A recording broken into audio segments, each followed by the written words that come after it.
Okay.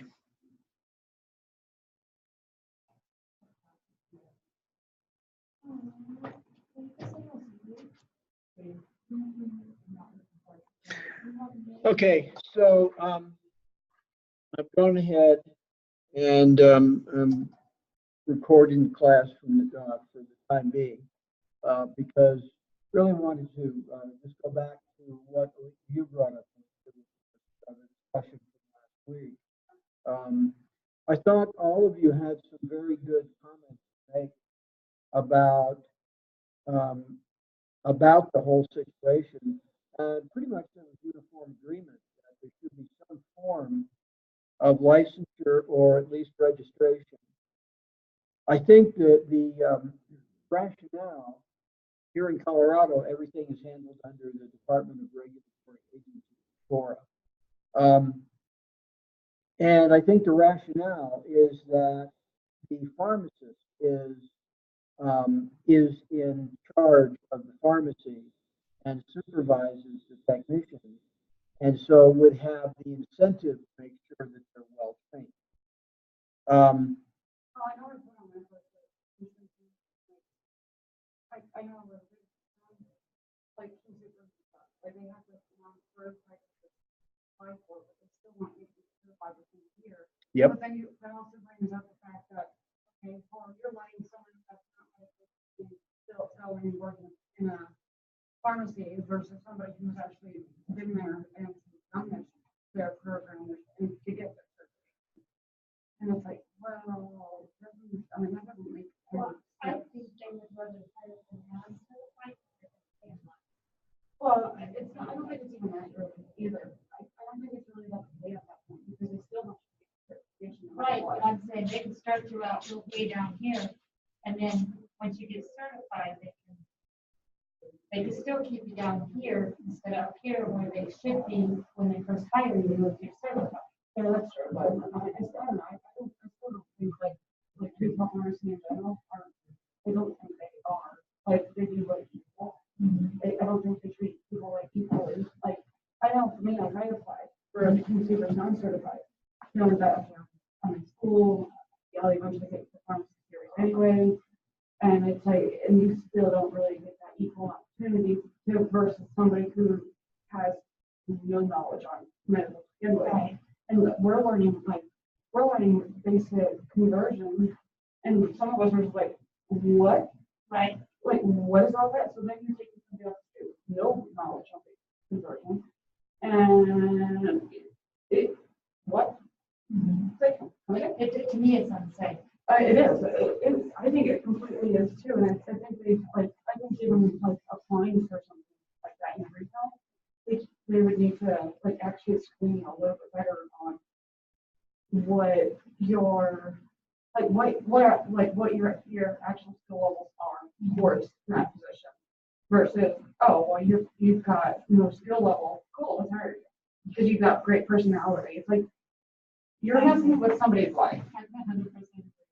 Like you're messing with somebody's life. Like I know for me, like I've had somebody like I've had a prescription filled over there too, where I've had like they shorted me like 5 days worth of medication that was on my prescription, but they shorted it. I'm like, really? Like, do you even know pharmacy, bro? And you're like, no, okay, great. Yeah, so I took it back and I'm like, I get it refilled, and like, oh, my bad. I'm like, no, it's not your bad. You need to pay attention and actually. What if you give you the wrong medication? Exactly. What if it was the wrong medication, not just the fact that I got shorted? Like, I'm lucky it was just shorted or whatever. But still, like, if it was the wrong medication and I ended up in the hospital for a serious side effect. When I worked at the pharmacy at Walmart, we had a patient come in and wanted to fill the prescription. Something had happened, got screwed up, and so I had to send it back to the tech. The tech sets it on the counter, and I didn't look at the name. I thought it was the one for the patient. So that was my bad. Yeah. And I gave that patient the wrong medication. Luckily, she noticed it before she left. But what if she had taken it? Yeah, exactly. And you got to think like, even Monday, we were just talking about the different, we had to think like, okay, like what other medications are they taking that could interfere with this new medication? I mean, you They're could, not a pharmacist and they're not trained. no, they're really not. That is, one of the issues. You know, if in an ideal world, everyone working in a pharmacy technician would go through a 2-year associate program. No, Oh, that makes but we sense. don't live in an ideal world. At least when I Yeah. think of the pharmacy, just because there's so many like different errors and mistakes. Like, I have friends, multiple friends in the family too, though. And because like in my family, if you are anything close to like in medical, they come and ask you right away, and they're just like, and usually it's like questions about, is this medication right? I'm like, well, what does your prescription say? And they'll show you, and they're like, I'm like, yeah, you're fine. But then I found even with my family that like, is this medication right? And then I'm like, well, what does your record say? And they'll show me like their medical record from like a doctor versus the name on the bottle. I'm like, go take a bath before you die. Like, my family, they know that that's me, but like my family, that's how it goes. It's like, if you're close to anything medical, they don't care. They're gonna ask you all kinds of questions. And I'm like, I always tell them too, I'm like, with the same default answer is, sorry, that's out of my practice. And that's, you know, that's a good idea. Because I get the same thing with family members. And I get it a lot because we have 2 very elderly parents. One. And I get phone calls from my brother-in-law and sister who are basically, they're not living with him, but my brother-in-law is his power of attorney. And so when I get phone calls fairly regularly about his care. And in fact, I just spent days talking with him on the this post a couple weeks ago. I spent days talking with him about my dad's care. Because my wife and I are the medical people in the family. Yeah. And it is something that we face when we're in a program like this. Our families are going to say things like that. And quite frankly, I think when you say that's out of my scope of practice, that's a good answer. Because, you know, maybe if you really want to know, good, of course, they're finding or the doctor. But the other thing is, look at your prescription before you turn it in. Nowadays, a lot of prescriptions are printed out. That's what the practice that we all go to. When they give us a prescription, it comes out on an 8.5 by 11 paper off a printer. So it's fairly easy reading as opposed to a doctor's scrawl. But it's fairly easy to read. And so the thing is, look at the prescription and then look at the medication. Now, if the label is saying it's the right medication, you're trusting that that's correct. They haven't given you the wrong drug. Oh, and I think I even told my family too, to like, I know like there's some apps there too that will actually, you can identify, do a pill identifier. And I'm like, just do that. Use your, go on like Google Play or something, get a really like overall broad app for like pharmacy drugs and stuff. Yeah. And with and make sure it has the pill identifier so that you know for a fact that that's what you're taking, because they can easily just pull the name if they have it in their database. Yeah. So it's like, really? Well, there's a couple I'll recommend to you. Yeah. One of them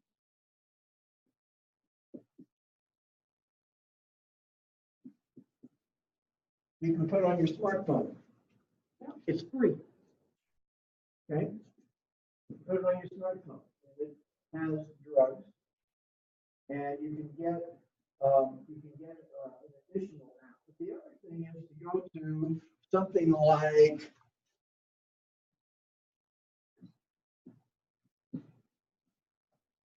that's an R.com.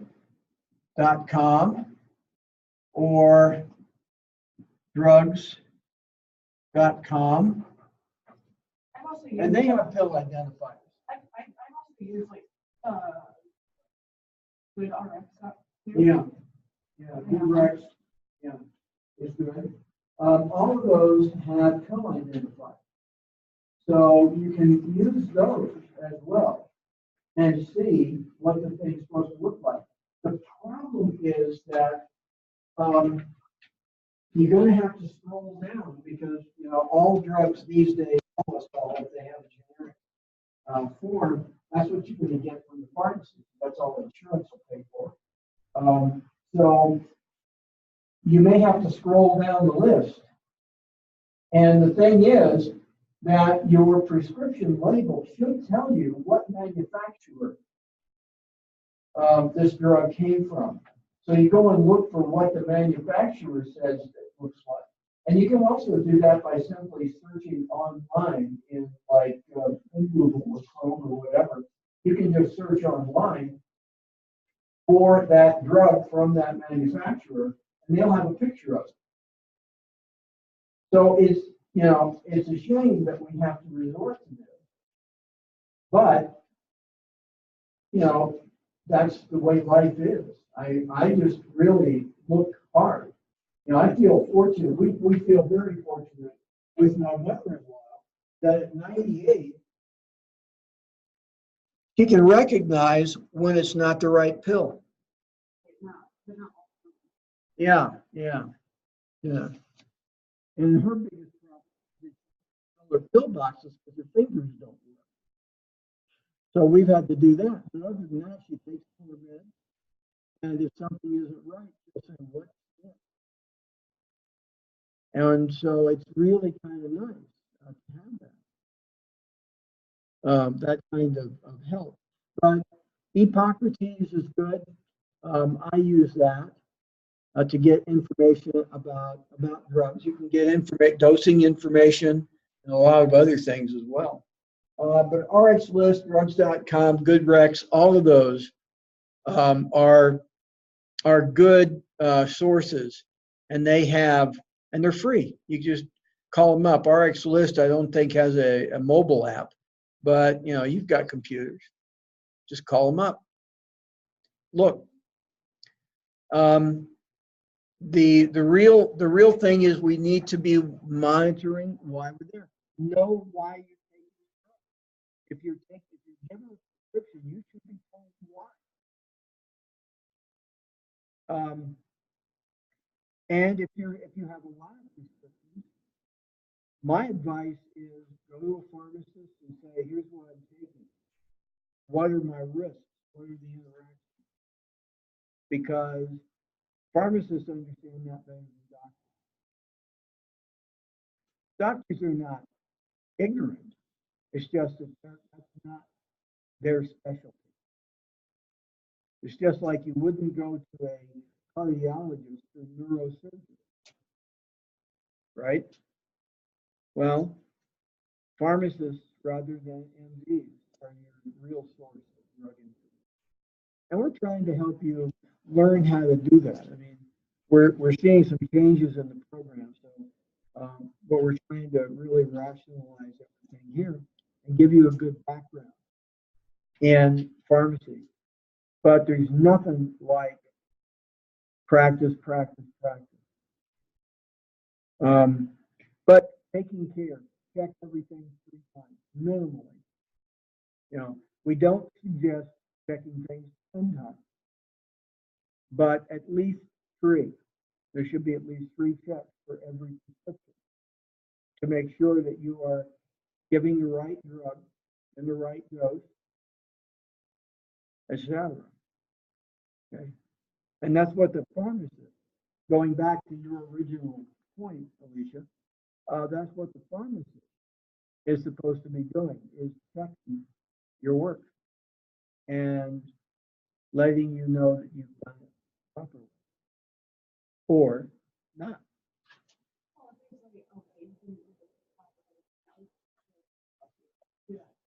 Yeah, they. Too much, like if you give or something, or if like he does, and then that family has that place to see that one.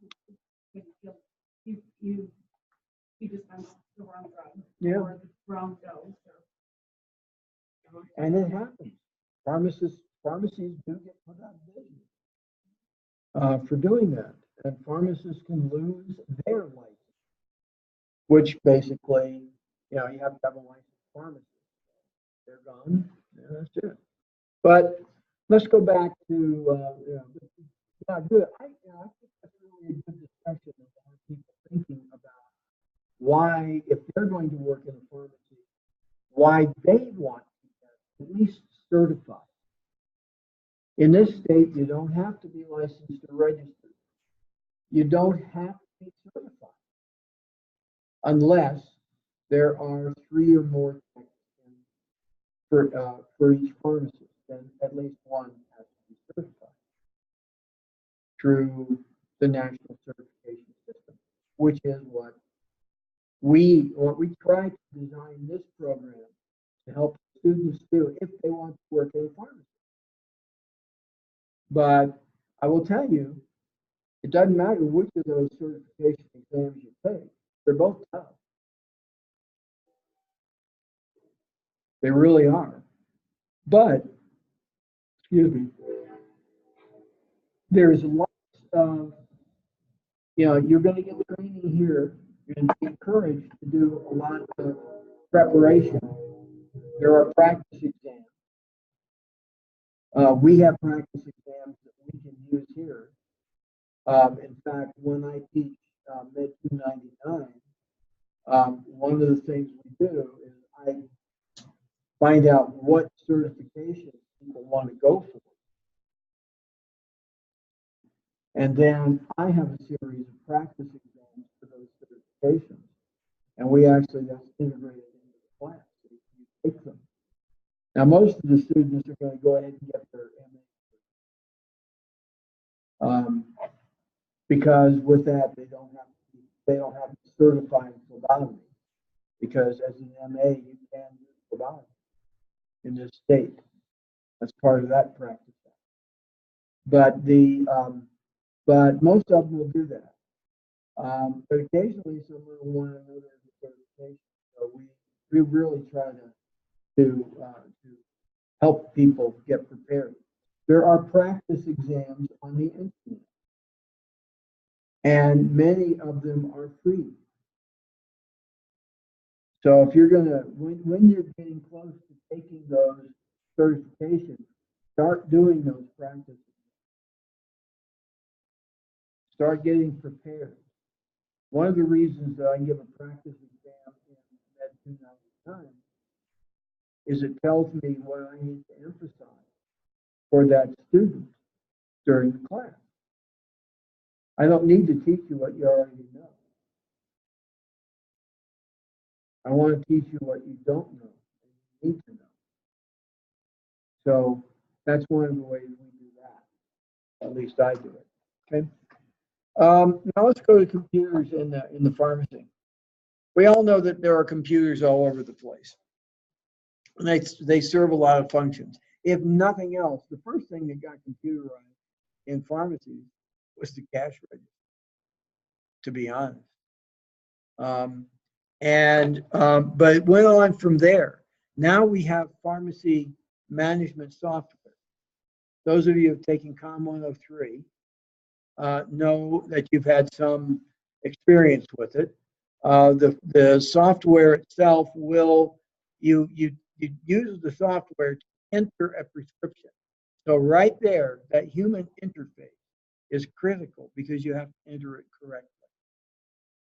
So you have a database built into these things that helps you translate the language in the prescription into the program that will then do the calculations for you.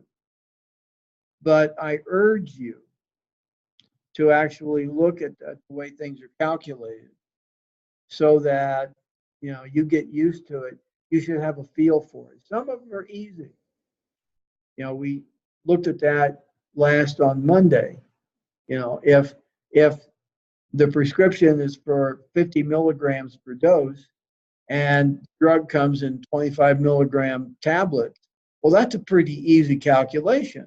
Most of us have no trouble doing that in our head. 2 tablets. Then you need to be able to translate the rest of that so that you can fill the prescription. Because there are 2 sets of calculations. One is how many dosing units per dose. And that depends on the drug and the way the pharmaceutical companies deliver it. Pharmaceutical companies will deliver formulations of the drug that are going to be the vast majority of the sales of that drug. So if you need, you know, so if the dosing recommendations are 25 and 50 and 100 milligrams for different indications and different and for different patients, then they'll probably supply the drug in 25 milligram tablets or capsules, 50 milligram and 100 milligram. So your job is to figure out which of those dosage forms to use, assuming you have them all, for the patient. And there we get into a couple of things. We know that patients are more compliant if they have to take fewer numbers of drug units, tablets or capsules, at a time, and fewer number of doses per day. In an ideal world, every drug would be given once a day when you got up, because people are more likely to remember to take their drug then. If you have to take a drug 3 times a day, there's a large incidence of people forgetting the midday dose.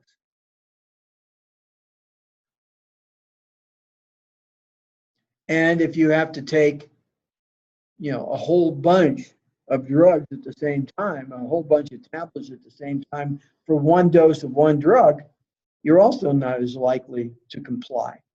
A number of years ago, my father was told by his doctor that he needed to start taking vitamin B12. And they wanted him to take 1,000 micrograms of vitamin B12. And I got a phone call. And my dad says, this is an example, right? My dad says, this is before he was really unable to get out. He says, I can only find 100 milligram tablets, and the pharmacist tells me I have to take 10 of them. Is that right? And I said, yeah, Dad, enjoy your breakfast. Then my brother-in-law in a pharmacy in Maryland, which is, my dad lives in Northern Virginia. My sister and brother-in-law live across the river in Southern Maryland. My brother-in-law found a place that had 1,000 microgram tablets. And so my dad was very happy at that point. He was not happy with 10 at a time. But my dad's ex-military. When the doctor says do it, he does it. I mean, so he complies. He's one of those that will comply. But that was one of the issues. You know, we've seen this before. If you have to take many of them, people are not good. You know, there are very few of us that can take a whole handful of pills and toss them down our throat and swallow them with 1 gulp of water. Most people can't. And probably the people that can shouldn't, because it's actually pretty irritating to the esophagus. So what we have is these computer systems are telling us that. We've seen the video the first week of the UCSF pharmacy, where they've got computerized equipment, robots that are filling things all the time. That works out well in a big facility where you have a lot of patients, but they're hideously expensive. So your local Walgreens isn't going to do that. Walgreens isn't going to upgrade all their pharmacies. They may have robotic equipment in their central pharmacies where they're filling hundreds of prescriptions a day for a large area. I mean, maybe even thousands of prescriptions a day, Most pharmacies, aren't going to hit several hundred a day. But, these will see the cost effectiveness of spending money. But the problem is that we also have other things going on in terms of the computerized systems. And a lot of that has to do with the documentation, which is why we talked about documentation on Monday. But a lot of that has to do with the documentation. More and more documentation is being required throughout medicine. If you go into home health, it's gotten ridiculous. When my wife first started doing home health 40 years ago, when the first professional going into a home health client's house does what they call an open, in other words, they collect data. The 40 years ago, that was a 2 to 3 page form. Today, it's at least 35 pages. And a lot of it's repetitious. So what's happened? People have written computer programs to basically populate that form. Now, some of them are awful because they're not written by computer people. They're written by nurses and therapists who think they know how to program a computer. So many of them are awful, but they're getting better. And they're moving from laptops to tablets, now to smartphones. So what happens when things are on a smartphone? Smartphones probably are going to be using cloud storage, which, I'm told by my computer friends that cloud storage is perfectly safe. And then you read that, the Bank of America, which you'd think would have really good computer security, gets hacked and 150 million records stolen. So you think, okay, and you think this cloud thing is safe? I don't know. But as I say, we're seeing all of these things. What we're seeing is, when I go in for my annual physical, what happens is the RN that works with my physician will come in with a tablet computer, and that's where all the data are. When I had my cataracts done, it was amazing what they had on their computer system for calculating the exact, way that the new lenses were going to be made. It was just astounding to me to watch what they were doing, and everything is calculated. So the pharmacy is coming to that too. There is no technical reason that a pharmacy can't be totally robotic. There is a financial reason, but no technical reason that can't be done. There is, however, an issue. If you walk up to a pharmacy and it's a robot that's taking your prescription, most people don't like that. Although there is a like a pharmacy ATM. It's like a vending machine, like a soda vending machine, that you put your prescription in, and unless it's something exotic or a Schedule II substance, you put your prescription in and the machine fills it. So we're seeing lots of changes. Pardon?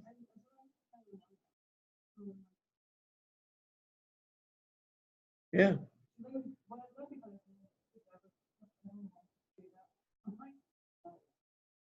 Like, you don't want to, especially with this new medication, No, you really want to talk to a pharmacist, a pharmacy technician.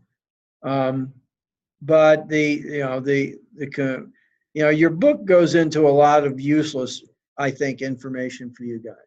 Hardware and storage and I/O devices and monitors and mouse and one of the things that that is included that we're seeing is we got rid of fax machines in our house.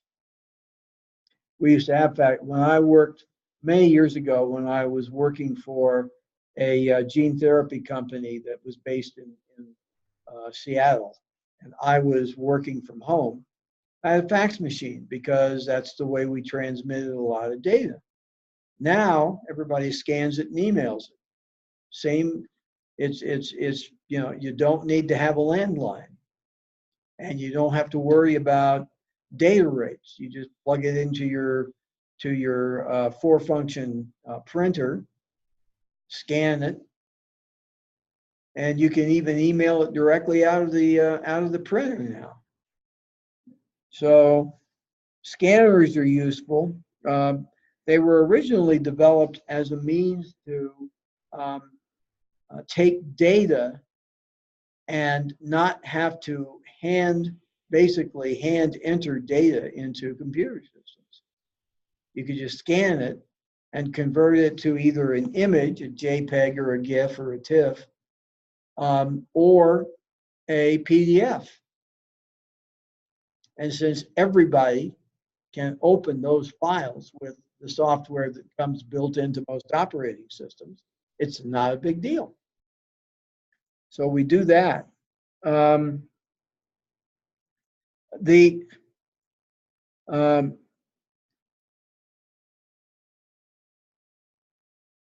As I said, your chapter goes into a lot of stuff that is not necessary. Where pharmacy software is useful is in helping us really look at the prescription that comes in.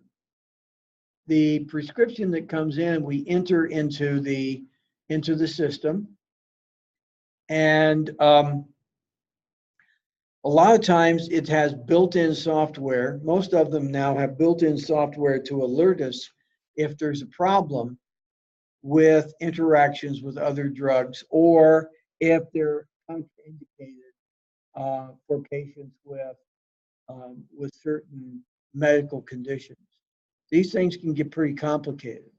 Now, the issue is we have to have that information in the system for our patients. So actually getting a patient into a system and maintaining them is a labor-intensive process, but we're working on doing that. We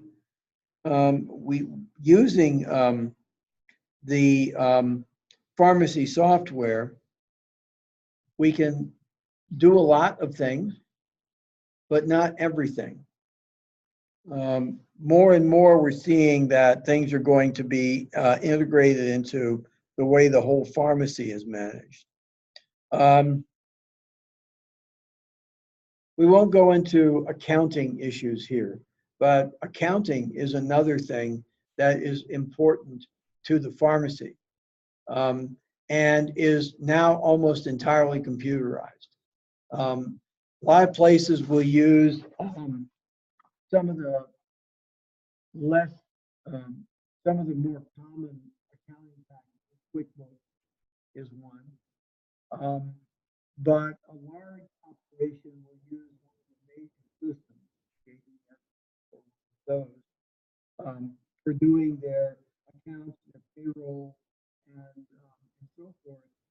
But they're fairly easy to use. As I say, most people will use something like QuickBooks for small operations.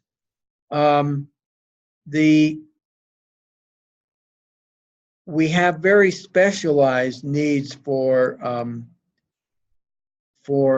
our for our applications in the pharmacy. And that's going to depend on the pharmacy. The pharmacy itself will have what will work for it. You have to find out when you go in as to what you're using. Because unfortunately, there are no basic standard pharmacy management systems.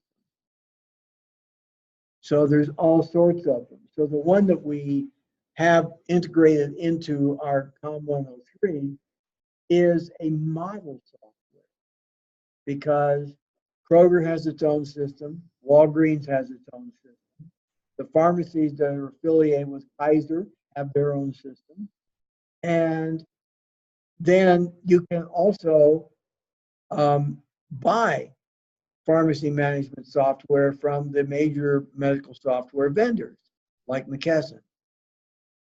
It's part of their, sometimes it's part of their electronic health records systems and their billing and coding systems. But nonetheless, there's all sorts of those things, but there are some common features. As I said, they'll calculate doses, they'll give us warnings and when there's a problem that it can detect. Now, in terms of drug interactions, we need to know what other drugs the patient is taking. And many patients will go from pharmacy to pharmacy because they think it doesn't matter, but it does, because they don't necessarily communicate with each other. If you get half your drugs from King Super and half from Walgreens, they don't talk. So, you know, there are limitations. The other thing is that they have automatic inventory alerts. What you do when you set inventory is you set a minimum and a maximum. I said this on Monday. You set a minimum and a maximum, and when the pharmacy, when the stocks are getting close to that minimum stock, you usually get some sort of alert that says you're getting low. And so you enter that into the order book. Now, it used to be that was all kept, that was up to use, wrote out by hand. But now we have computer systems that help us monitor and help us submit orders to our wholesalers for when we need drugs. So a lot of these things are done that way. In the hospital system,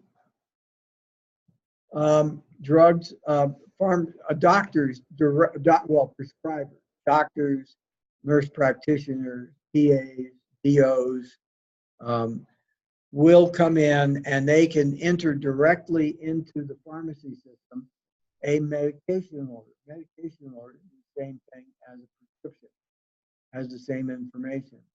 And it goes in, that's automatically routed to the pharmacy. Excuse me. Automatically routed to the pharmacy and is taken care of in the pharmacy. The billing, it automatically also routes into the medical billing office so that the pharmacy doesn't have to worry about that. And there's usually pharmacy employees who monitor inventory and make sure they take care of that. The physician's ordering system also identifies the patient. You all know that when you're in the hospital, you're barcoded. So you're wearing that little bracelet, it has your barcode on it. Barcode will identify you. And so whenever when it comes time for medications to be administered, they come in and scan your code, scan the drug to be sure that the right drug is going to you at the right person at the right time. So all of these things are automatically entered in.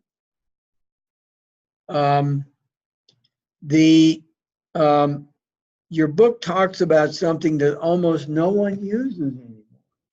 The personal digital assistant, PDA. This is like the old BlackBerry. I have two of these things at home, an HP um,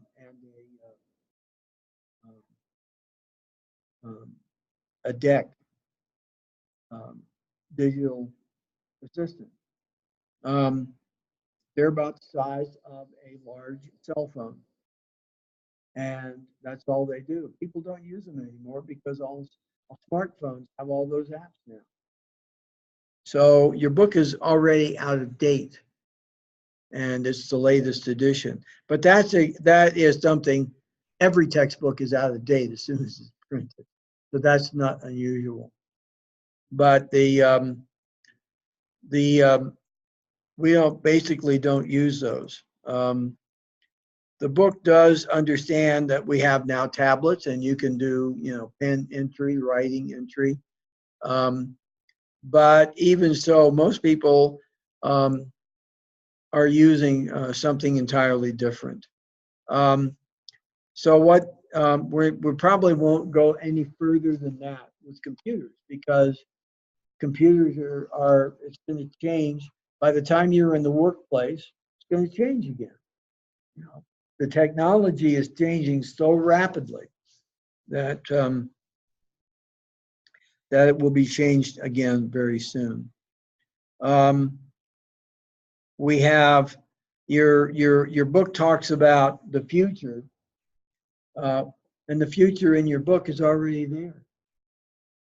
Hotkeys on the computer. We have all sorts of hotkeys. There's hundreds of them. Full color scanning. I've got a scanner at home, a printer at home that does full color scanning. Been doing it for years. Credit card authorizations. Well, you've got Square, you've got, all those other things. Now, with the new chip readers, if you go, I had to go to Costco this afternoon and get some stuff. Took my Costco card, which is a chip card, just set it on the reader. Didn't even have to plug it in. Just set it on the reader, and it was done. The technologies are really getting advanced. They talk about things like real time. One of the real time transactions. Well, that's going on all the time. Basically everything's done in the moment. There's not even any time that we have to wait. But with all of this computerized stuff, of course, the real big thing is protecting confidentiality of protected health information. And that is a challenge. We know that these computer systems can be hacked. One of these days, somebody is going to really take to task some organization that's been hacked and drop major lawsuits on them, because the reasons that they're hacked, they all know that there are vulnerabilities.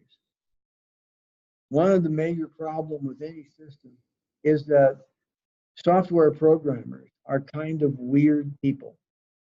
They like to put what we call backdoors into software.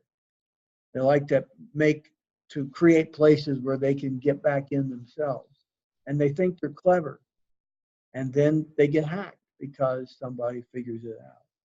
So computer systems are not, we have to work on the security of our computer systems constantly. And every week or so, we see where there's been another data breach, a big one. And maybe it's coming from some foreign government, Russia, China, who cares? And maybe it's just coming from some guy that wants to get in and show it can be done. But it happens. So one of the things that's good is to make sure that we understand that we have an obligation to the best of our ability, all of that information, no matter what happens with computers.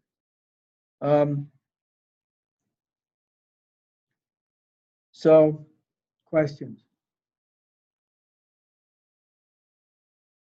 Okay, let's go ahead and take a break. I think the trick or treat is going until about 7, if you're interested in going and getting a bunch of candy.